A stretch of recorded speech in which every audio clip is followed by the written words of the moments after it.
दोस्तों आज के इस वीडियो के अंदर हम आपके साथ काफ़ी इंपॉर्टेंट जानकारी शेयर करने वाले हैं। जो जानकारी आपको जानना बेहद ज़रूरी है। जी हां, टोल टैक्स को लेके एक बहुत ही बड़ी जानकारी है जो कि आपको नहीं पता होगा। तो इस वीडियो को ज़्यादा से ज़्यादा शेयर करिएगा ताकि दूसरे लोगों को भी पता चल सके ये रूल्स टोल टैक्स को लेके। क्या आपको पता है इन 25 लोगों को नहीं देना पड़ता है टोल टैक्स? जी हाँ, सड़कें किसी भी देश के विकास की जीवन रेखा होती है। सड़कें तथा राजमार्ग किसी भी देश की संपत्ति होती है, इसीलिए इनका रखरखाव भी बहुत ज़रूरी होता है। जिस तरह हम देश की दूसरी संपत्ति का ध्यान रखते हैं वैसे ही सड़कों और राजमार्गों का भी रखते हैं, लेकिन देश के राजमार्गों और सड़कों के रखरखाव के लिए हमें अधिक से अधिक संपत्ति का इसमें निवेश करना होता है।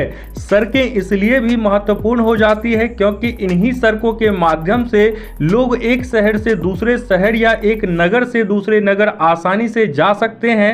जब भी आप सड़क के रास्ते जाते हैं तो रास्ते में आने वाले टोल टैक्स पर जरूर रुकना पड़ता है। टोल टैक्स चुकाने पर ही आगे बढ़ने की इजाजत होती है। अब ये टोल टैक्स क्या होते हैं, क्यों लिए जाते हैं और इनके रेट कैसे तय होते हैं, आज के इस वीडियो के अंदर हम आपको यही जानकारी देने वाले हैं। भारत में कब शुरू हुआ था टोल टैक्स, सबसे पहले उसके बारे में जानते हैं। भारत में पहली बार टोल टैक्स की शुरुआत 1956 में हुई थी। इसकी शुरुआत the national highways act 1956 act number 48 of 1956 के तहत अंतर्गत की गई थी। टोल टैक्स को आम भाषा में टोल भी कहा जाता है।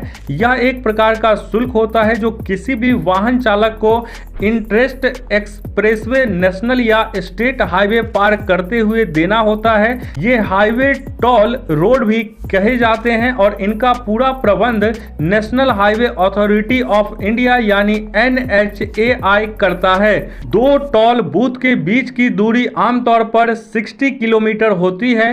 क्यों लिया जाता है टोल टैक्स? जी हाँ, टोल टैक्स का इस्तेमाल सड़कों के रखरखाव और निर्माण इत्यादि में किया जाता है। इस शुल्क के जरिए सरकार हाईवे और एक्सप्रेसवे निर्माण की योजना बनाती है और उनका रखरखाव करती है। क्या रोड टैक्स और टोल टैक्स एक ही है, इसके बारे में भी जानते हैं। अगर ये सवाल आपके भी मन में आता है तो यह जान लीजिए कि रोड टैक्स और टोल टैक्स दोनों अलग होते हैं। जी हाँ, रोड टैक्स RTO द्वारा लिया जाता है जब आप एक ही राज्य में अलग अलग सड़कों का इस्तेमाल करते हैं, जबकि toll tax inter state highway का इस्तेमाल करने पर लिया जाता है। NHAI ने तकनीक का इस्तेमाल करते हुए टोल टैक्स को आसानी से और जल्दी भरने की सुविधा भी दी है। इसी का नाम है फास्टैग। जी हाँ, ये वाहन के शीशे के अंदर की तरफ लगा होता है। इससे सीधे वाहन मालिक के अकाउंट से टोल की राशि ले ली जाती है और उसे बिना इंतजार किए टोल क्रॉस करने की अनुमति मिल जाती है।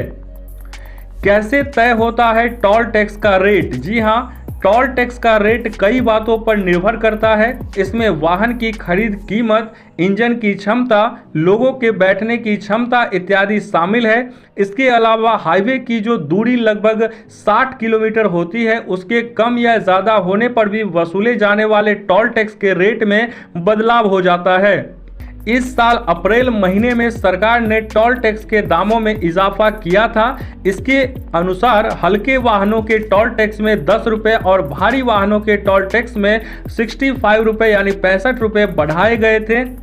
किन 25 लोगों को नहीं देना पड़ता है टोल टैक्स, तो आइए ये जान लेते हैं। तो दोस्तों ये हैं वो 25 लोग जिन्हें टोल टैक्स नहीं देना पड़ता है। भारत के राष्ट्रपति, भारत के उपराष्ट्रपति, भारत के प्रधानमंत्री, किसी राज्य का राज्यपाल, भारत के मुख्य न्यायाधीश, लोकसभा के अध्यक्ष, संघ के कैबिनेट मंत्री, किसी राज्य का मुख्यमंत्री, सुप्रीम कोर्ट के जज, संघ राज्य मंत्री, एक केंद्र शासित प्रदेश के उपराज्यपाल, चीफ ऑफ स्टाफ जो पूर्ण सामान्य या समकक्ष रैंक का पद धारक करता हो, किसी राज्य की विधान परिषद के सभापति, किसी राज्य की विधानसभा के अध्यक्ष, उच्च न्यायालय के मुख्य न्यायाधीश, उच्च न्यायालय के न्यायाधीश, संसद सदस्य, थल सेनाध्यक्ष के सेना कमांडर और अन्य सेवाओं में समकक्ष संबंधित राज्य के भीतर किसी राज्य सरकार के मुख्य सचिव,